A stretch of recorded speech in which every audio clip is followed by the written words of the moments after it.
चीन में ही एक और दार्शनिक हुआ, थोड़ा सा बाद में शायद, और एक परंपरा है, उसको बोलते हैं ताओवाद।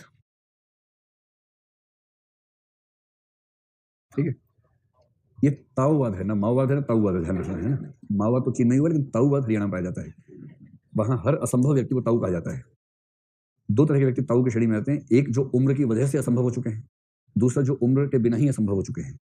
असंभव समझते, जिसे समझाना संभव ना रहा हो। जैसे आप कुछ भी समझाने का प्रयास करें और एक समय के बाद आप हार मान ले, तो हार मानने का सबसे अच्छा शब्द क्या गढ़ा गया है? ताऊ। तो बोलते हैं अरे ताऊ, तेरी समझ में नहीं आएगा ताऊ। तो वो ताऊ छोटा भी हो सकता है, लेकिन उसके लिए उसको विशेष परिश्रम करना होता है। वो ये साबित करे कि मैं बचपन से ही समझने की क्षमताओं से वंचित हो चुका हूँ, या मैं यौवन में ही ऐसा हूं कि नहीं समझाया जा सकता मुझे। और बूढ़े व्यक्ति प्रायः साबित करते रहते हैं, तो उनको ताऊ कहने में खास दिक्कत नहीं आती है। तो ताऊवाद है, ये ताऊवाद है, ताऊ। इस ताऊवाद के जो प्रवर्तक हैं, उनका असली नाम क्या है, लोग बहुत डाउट में हैं। जो भी है लाओ से, ऐसा कुछ नाम इनका था, ये तो पता लगता है। तो इनके जो नाम प्रसिद्ध हैं अंग्रेजी में, एक नाम प्रसिद्ध है LAOZI, लाओजी। लाओजी नहीं कि लाओ लाओ लाओजी, ऐसे नहीं, लाओजी, ज है, ज, लाओजी। कुछ लोग इनको बोलते हैं लाओ त्जू, LAO उसके बाद TZU, लाओ त्जू। ठीक, और कुछ लोग बोलते हैं नहीं, TZ के बाद E आएगा। तो इनमें से कोई भी मिले, आप ये मत समझना कि तीन भाई थे, एक ही व्यक्ति का नाम है। एक ही व्यक्ति का नाम लिखने के तीन तरीके हैं, और भारत में हिंदी प्रदेश में इनका नाम जो हिंदी में लिखते हैं उसमें ज की जगह स कर देते हैं, उसको बोलते हैं लाओ त्से। क्या आपने इनका नाम कभी सुना है, लाओ त्से का? सुना है, बहुत बढ़िया। हमारे देश में एक लोकप्रिय फिलोसफर हुए कुछ साल पहले, जिनका नाम था ओशो रजनीश। इनका नाम भी सुना आपने? बड़ा गजब, आप तो पढ़ते हैं भाई, कितना जानते हैं। तो ओशो रजनीश जिन लोगों के बहुत बड़े फैन रहे, बहुत बड़े प्रशंसक रहे, उनमें से एक है लाओ त्से। तो लाओ त्से पे उन्होंने खूब जम के लिखा है, स्पष्ट यहाँ तक। फिर जो लाओ त्से है, उनकी एक पुस्तक है, जिस पुस्तक के बेस पर हम मानते हैं कि ताओ धर्म क्या कहना चाहता है, और वो बुक है ताओ ते चिंग। इसमें सुविधा ये कि अगर आप नाम थोड़ा दाएं बाएं कर दें तो भी कोई दिक्कत नहीं है, क्योंकि परीक्षक भी समझ नहीं पाएगा कि इसमें कौन सी चीज में से वही है।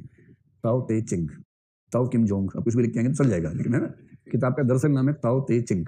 ठीक है, और ताओ ते चिंग के अंदर जो सिद्धांत बताए गए हैं उसको बोलते हैं, जो ताओवाद का नीति मीमांसी पक्ष है, वो करीब 6 सिद्धांत हैं। सीधे आइए उन सिद्धांतों पर कि अगर ताओवाद पर प्रश्न आ गया, आएगा तो नहीं अगले 100 साल तक भी, लेकिन मान लीजिए कभी निबंध में लिखने का मन कर गया आपको, निबंध विबंध में ये सारा ज्ञान जो इथिक्स में नहीं आएगा ना, वहां उड़ेल के आ जाना है, ये सब वहां काम आ जाएगा। तो अब किसी ने पूछा नहीं, आप ये कह सकते थे कि निबंध का पेपर तो पहले हो जाता है, इथिक्स बाद में होता है। तो ये आप कैसे कह रहे हैं कि जो इथिक्स में काम ना है निबंध में डाल देना उसको? या तो आप मान के चल रहे हैं कि 2 बार हमें मेंस देना ही होगा, तो पहली बार जो इथिक्स में काम नहीं आया वो अगले साल के निबंध में डाल दे। ये तो आप हमें अंडर वैल्यू कर रहे हैं इसका मतलब। चलिए 6 सिद्धांत है, जल्दी से नाम लिखो उनका। नंबर 1 है सेल्फलेसनेस, यानी कि क्या होगा? स्वार्थहीनता। स्वार्थहीनता। देखिए, लाओ त्से की सबसे ज्यादा सम्मान आजकल जिस वजह से होता है ना, अगर मैं 6 सिद्धांत तो लिख लेंगे, एक सिद्धांत अगर कहना हो, वो है इकोलॉजिकल पर्सपेक्टिव। इकोलॉजिकल पर्सपेक्टिव का मतलब प्रकृति को केंद्र में रखने का चिंतन, जैसे महात्मा गांधी बोलते हैं, कुछ कुछ वैसा चिंतन। तो पारिस्थितिकीय दृष्टिकोण। और एक दिन मैंने आपको बताया था कि पर्यावरण में और पारिस्थितिकी में अंतर होता है। ध्यान है वो क्या अंतर था? पर्यावरण कहने का मतलब है कि मेरे आसपास क्या क्या चीजें मुझे प्रभावित कर रही हैं। तो पर्यावरण कहने का मतलब ये होता है कि केंद्र में मैं ही हूं, ये पर्यावरण है। पर्यावरण, मेरे आसपास की सराउंडिंग्स में क्या क्या चीजें हैं। तो जब हम पर्यावरण शब्द का इस्तेमाल करते हैं तो हम चाहे ना चाहे खुद को सेंटर में रखते हैं। और इकोलॉजी का मतलब ये नहीं होता कि कौन केंद्र में है, वहां कोई केंद्र में नहीं है, सब उस सिस्टम का पार्ट होते हैं। तो पारिस्थितिकी चिंतन का मतलब होता है जहां मनुष्य को भी सेंटर में न रखा जा रहा हो, बल्कि एक पूरे इकोसिस्टम के बहुत सारे पक्ष हैं, जिनमें से एक पक्ष के रूप में मनुष्य भी शामिल है। जहां ये पर्सपेक्टिव होगा वहां हम कहेंगे कि इकोलॉजी है। तो इकोलॉजिकल पर्सपेक्टिव बहुत प्राचीन काल में देखना हो, उपनिषदों में दिखता है, चीन की परंपरा में देखें तो लाओ त्से में दिखता है। और इसका मतलब प्रकृति को टॉर्चर नहीं करना है, प्रकृति का शोषण नहीं करना है, प्रकृति के अनुसार जीना है। तो प्रकृति के अनुसार जीना, ये दृष्टिकोण लाओ त्से का, जैसे ओशो रजनीश ने इसकी बहुत तारीफ की है। अब बाकी धर्मों के जो पूजा स्थल है वो अगर देखेंगे, जैसे हिंदुओं में कोई मंदिर है, मंदिर के अंदर पेड़ पौधे आपको दिखेंगे, इसकी संभावना बहुत ज्यादा नहीं है। या मंदिर पेड़ पौधों के बीच में बनाया जाएगा, ऐसी संभावना बहुत ज्यादा नहीं है। आमतौर पर वो अलग होगा, एकदम कंक्रीट से, पत्थर से, अच्छे पत्थर से वो इमारतें भव्य गढ़ी जाएंगी, उस तरह का होगा। आप ईसाइयों के चर्च देखें, किसी बड़ी चर्च में, वेटिकन सिटी वगैरह जाएंगे, दंग रह जाएंगे, इतना बड़ा स्थापत्य है, लेकिन एक भी पेड़ पौधा नजर नहीं आएगा वहां पर। यही इस्लाम की मस्जिदों में है। लेकिन ताओ धर्म अपने आप में एक ऐसा धर्म है जिनके जो पूजा स्थल है, धार्मिक स्थल है, वो एकदम प्रकृति के बीच में होते हैं। मतलब हजारों जंगल होंगे, वो उनका धार्मिक स्थल होगा, वहीं कुछ प्रतीक होंगे। और उनकी पहली शर्त है कि जो कुछ भी करना है प्रकृति का हिस्सा बन के करना है, प्रकृति से कट के नहीं करना है। तो ताओवाद का मूल सिद्धांत जो सारे सिद्धांतों के केंद्र में, वो क्या है? Ecological perspective. अब जो 6 सिद्धांत उन्होंने दिए उसकी आप लिस्ट बना लीजिए। पहला सिद्धांत क्या लिखा आपने? सेल्फलेसनेस, यानी कि स्वार्थहीनता। दूसरा है मॉडरेशन। मॉडरेशन का मतलब मध्यम मार्ग। मध्यम मार्ग भारत में किसने दिया था? बुद्ध ने। और पश्चिम में कांट ने। कांट कठोरवाद, चरम कठोरवाद का प्रवर्तक है। अरस्तु किसने बताया? Very good.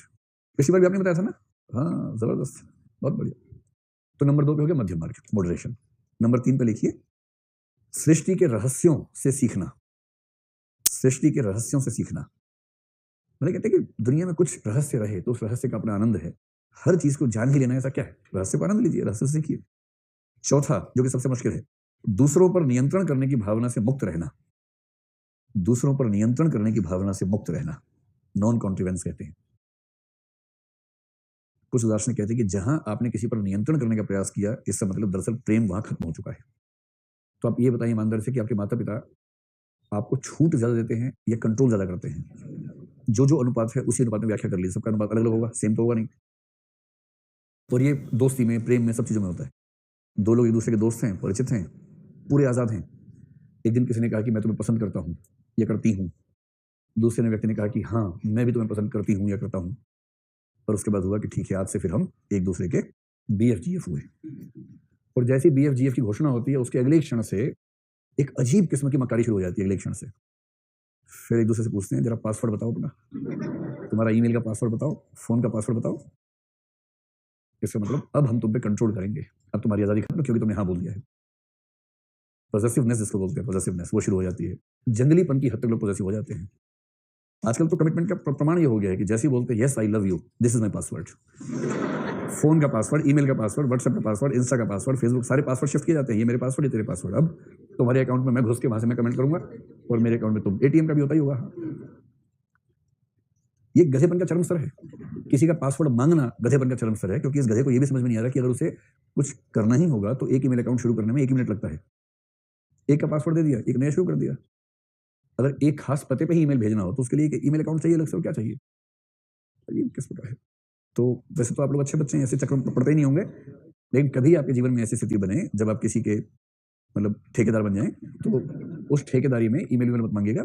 खराब लगता है, बदतमीजी लगती है। और याद करना उस समय लाओ त्से को, नॉन कॉन्ट्रिवेंस, दूसरों पर नियंत्रण करने की भावना से मुक्ति। और आज से 10-12 साल बाद जब चिन्नू मन्नू होंगे ना, उनको कंट्रोल मत करना, वरना आपके रहेंगे नहीं कंट्रोल करोगे तो। बस रहना एकदम। चलिए, 4 हो गया। पांचवा नैतिक नियम है डिटैचमेंट। डिटैचमेंट का मतलब क्या होता है? निर्लिप्तता। निर्लिप्तता, डिटैचमेंट। इसका मतलब जो कृष्ण का तरीका है ना, राम वाला नहीं, कृष्ण।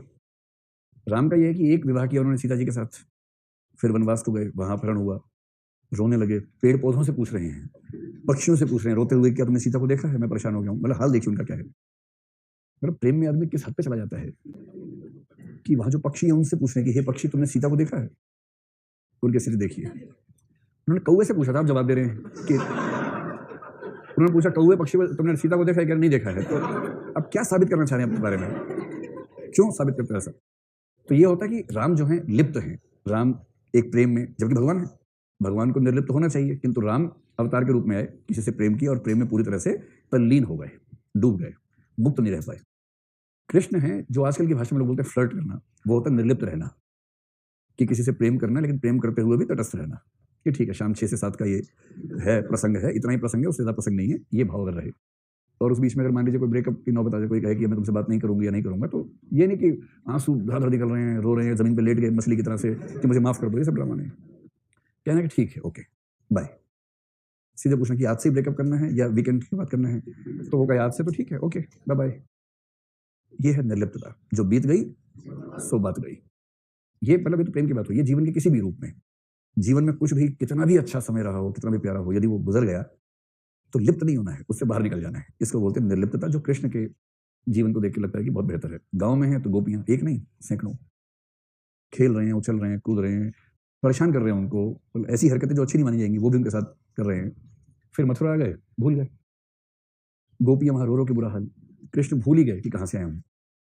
ये जो होता है ना, जो लोग ऐसा कर पाते हैं, जिसको बोलते हैं मिस न करना, वो जीवन में बहुत सहज रह पाते हैं। इसलिए लाओ त्से ने कहा कि लिप्त मत हो। और अंतिम बात है ह्यूमिलिटी, और ह्यूमिलिटी का मतलब है विनम्रता। विनम्रता, ह्यूमिलिटी। जब आपने 12वीं क्लास पास की तो ऑटोग्राफ सबसे लिए थे दोस्तों के? लिए होंगे। एक डायरी बनाई, क्या बोलते हैं उसके? स्क्रैप बुक बोलते हैं, स्लैम बुक बोलते हैं। मैं बोला स्क्रैप बुक, स्लैम बुक बोलते हैं। बाद में स्क्रैप में जाती है अलग बात है, लेकिन उस समय तो स्लैम बुक बोलते हैं। फिर सब साइन करवाते हैं, लिखो मेरे बारे में। कई लोग खून से लिखते हैं उसमें, किले एकदम है ना, लहू से लिखते हैं। कुछ बीच में जो खून से लिखना चाहते हैं पर डरते हैं, तो मच्छर मार के उसके खून से फिर लिखते हैं कि खून से लिखा है, स्याही ना समझना। इस बात से लिप्त है, मतलब उसके बाद रोते रहते हैं कई 6 महीने तक, है मेरे दोस्त चले गए, है मेरे दोस्त चले गए। पर मस्त मौला कैसे होते हैं, अरे क्या लिखना है, हो गया। आज तक हमारा साथ था, 13 साल का साथ, नर्सरी से 12वीं तक का, आज खत्म हो रहा है। कॉलेज जाओ, नए दोस्त बनाओ, मस्त रहो। अब तो व्हाट्सएप है ही ना, पहले तो व्हाट्सएप नहीं था उस जमाने में। देखो इसी बात से याद है किसी की, किसी, चलिए तो हो गया लाओ से भी।